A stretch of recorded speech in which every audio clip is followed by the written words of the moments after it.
Welcome to the Awaken on Purpose podcast, where each week you'll hear inspirational stories of heart-centered leaders who have awakened to their higher purpose and taken that leap of faith to follow their heart and make an impact in the world. Get ready to be enlightened, empowered, and transformed with your host, Jennifer Spohr.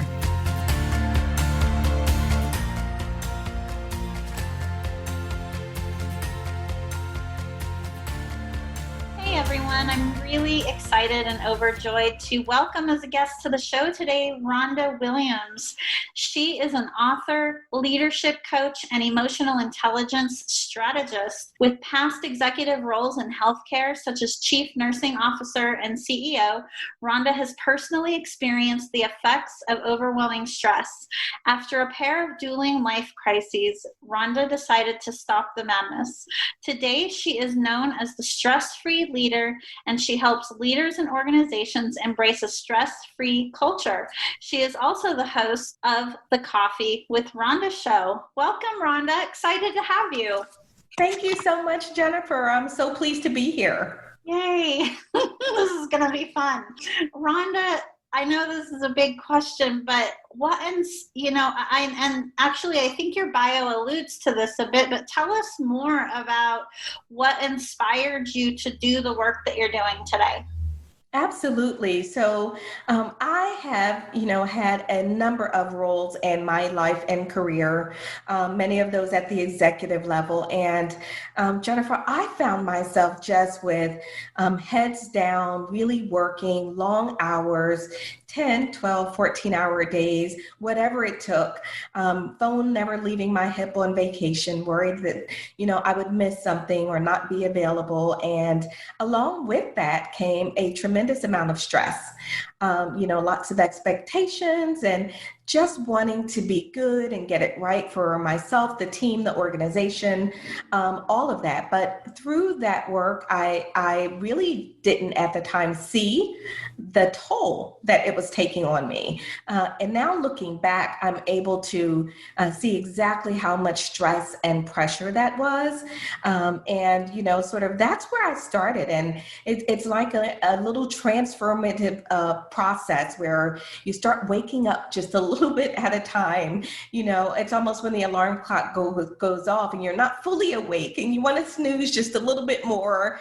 But eventually you start to emerge from it. And I had a series of what I call pretty major life crises. And I'll get into those if you want me to. But when I had those, it really began my awakening.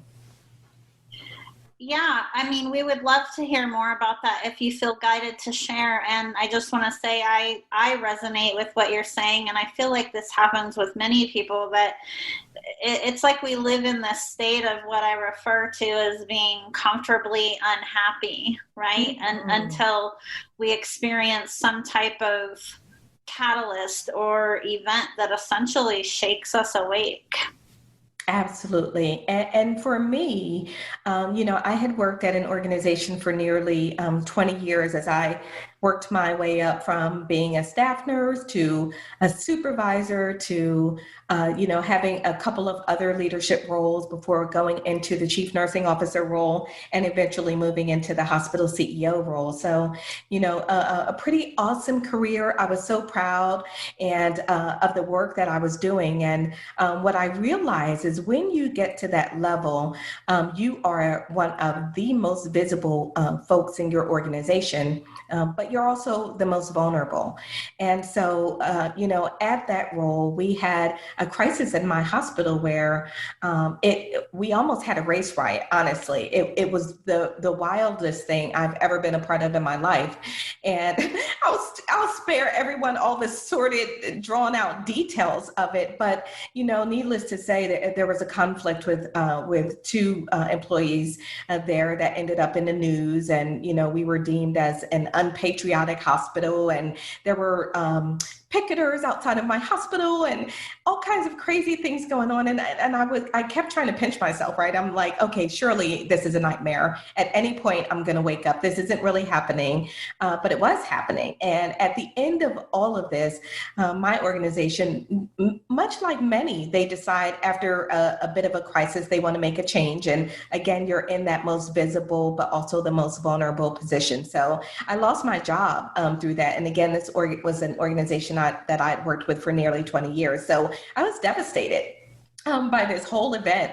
Never in my life had I dreamed that something like that would happen. And so I was just trying to sort of get my sea legs a little bit and try to emerge from that. You know, I was the primary breadwinner and meant lots of changes for us as a household. And as we went through that, maybe 8 months or so later, then I found out that the man that I had been married to for 25 years was not the man I needed to stay married to. So I ended up getting a divorce. And so I had these two major life-changing situations happen, not really all that far apart. And it sort of knocked me for a loop. It really caused me to, I was unbalanced and I had to figure out what was happening, where I was, what was going on with me. And I allowed myself to be human for a while. I was sad and frustrated and angry and all of that. But through that, I recall having this conversation with myself where I said, okay, this is not you. And now the person that you've been all of these years is not the person that you are now. Now you need to figure out who you're going to be and who you want to be. And I literally can remember this conversation where I was going back and forth with myself. You know, one of the things they say about talking to yourself is you're okay as long as you don't answer. Well, I think I was answering, Jennifer. So, you know, I don't know how good that is. That might not have been too good at the moment, but I recall saying, you know what? That's it. I'm not doing this. And I call it sort of retaking the wheel of my life. I said, I describe it as taking the keys, getting in the front seat, getting out of the passenger seat, and deciding what my life was going to look like, taking hold of that and deciding and committing to never again be in this position where I just felt like I was totally out of control. And so that began my awakening. I changed everything about me at that moment. I started a new business. I wrote my first book. I lost 80 pounds. I changed my hairstyle. I moved and sold everything in my house. I mean, I literally changed everything about me. And that was the moment that I began to emerge and say, you know what? I can see clearly where I was. I'm not going back there. And I want something different for my life. Wow. There's a lot to unpack from that. I mean, it's, you know, intriguing because there is a lot of symmetry in our paths. For me, there was the job change, you know, the career change, but there was, versus a divorce, it was the death of my mom, actually. But having a lot of those events, it's kind of almost like a chain reaction, which I feel everything is connected. And something else I wanted to touch on that I thought you said that was really, really important is that when all of this happened, you allowed yourself time to just feel your feelings and to be human.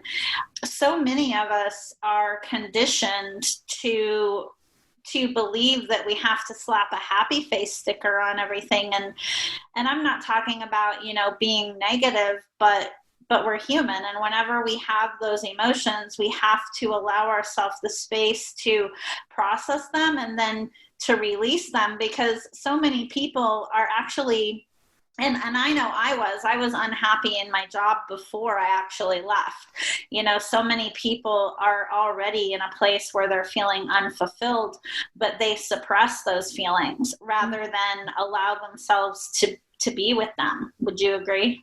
I would. And when you think about what we do as a society, as parents, from the time our children are wee itty bitty, right? From the time they're little, we teach them that feeling discomfort, feeling any pain is a bad thing, right? Anytime they say anything is wrong, we are there to the rescue, not just to be there for them, but we are trying to fix it for them. So think about sort of the precedents that we're setting up from the time that we're very, very young. I think a lot about this because, as you mentioned, I also am an emotional intelligence strategist. And I think about, gosh, how do we get here to the point where it's not okay for me to feel sadness? Someone wants to run to my rescue and go, no, no, no, no, no, don't feel like that.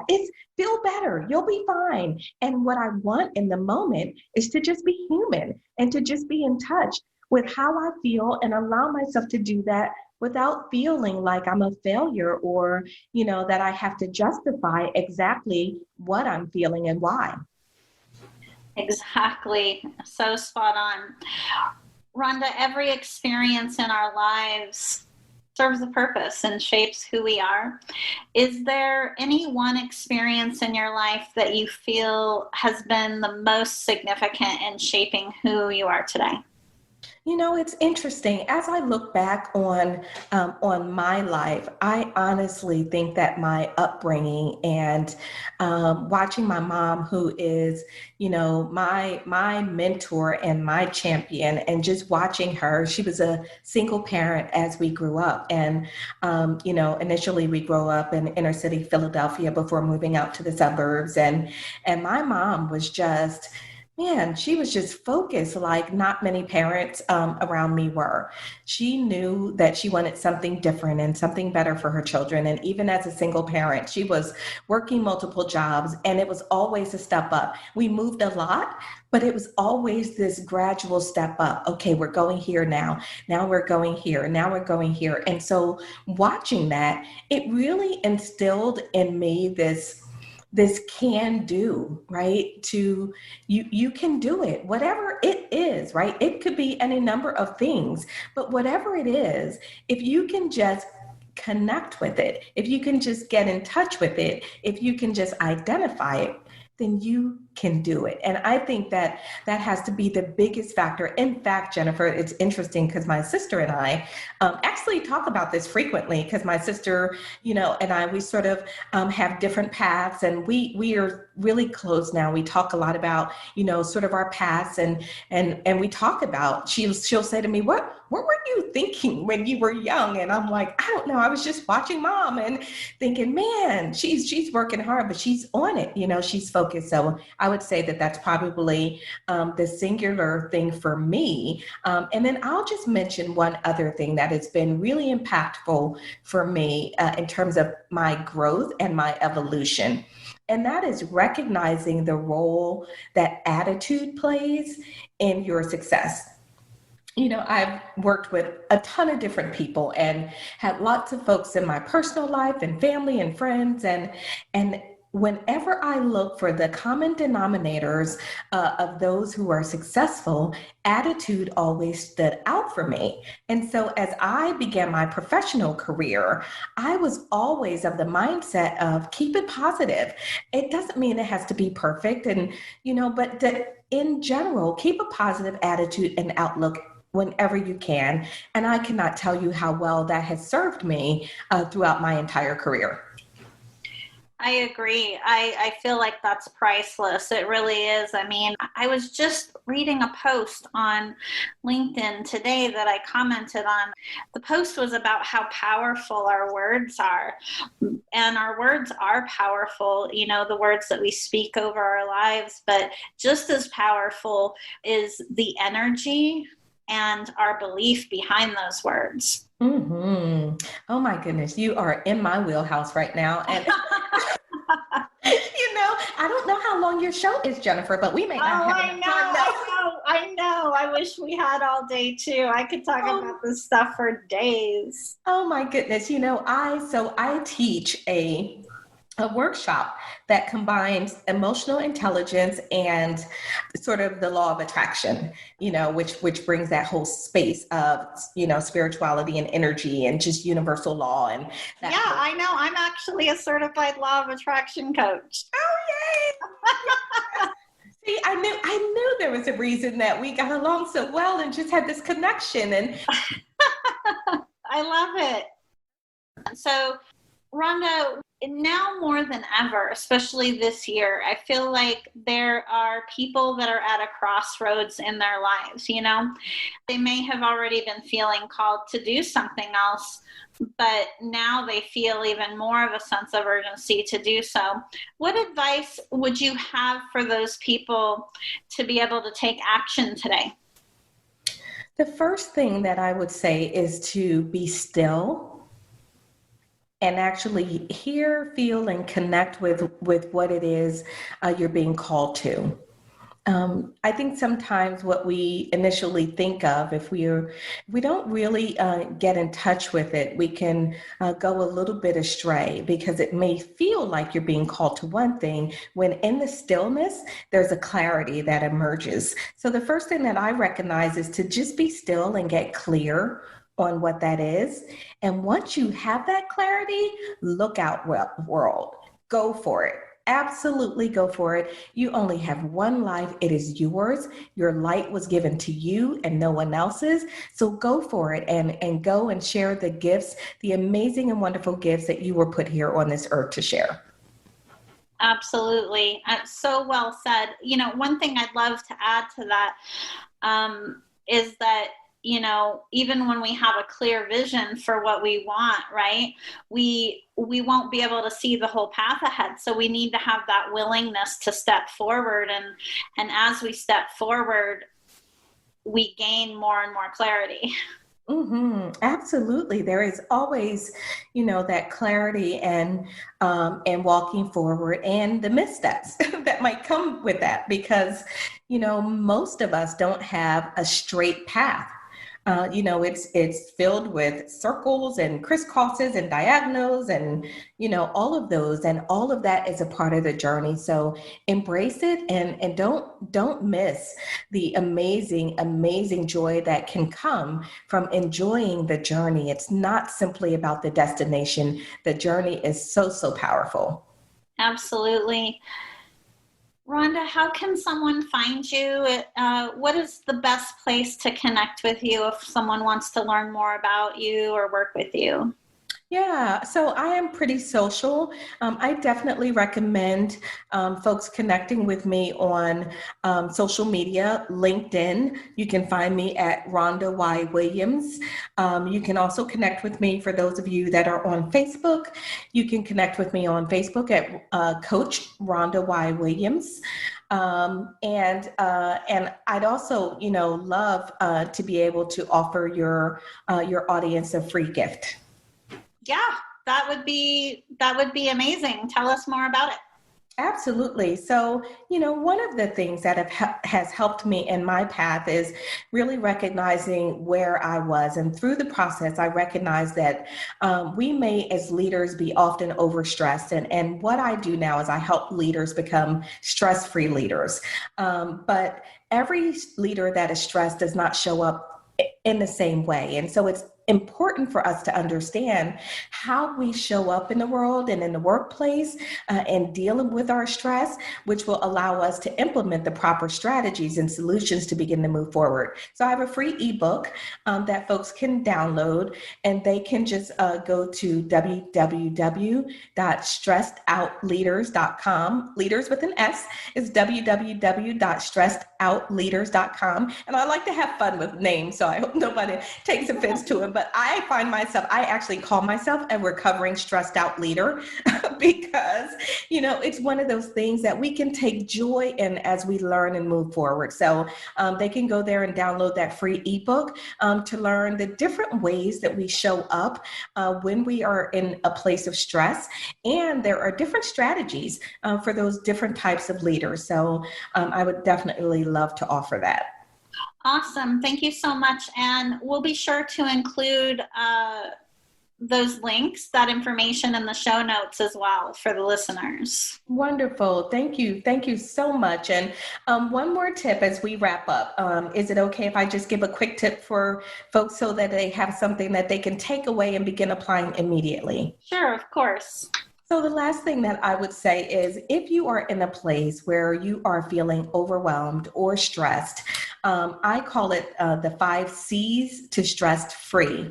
And we don't have time to go into all of those details, but I will sort of lay the roadmap out there for you. And then you as a listener out there can begin to apply this in your own life. So the 5 C's to begin your journey to stress free. The first C is clarity.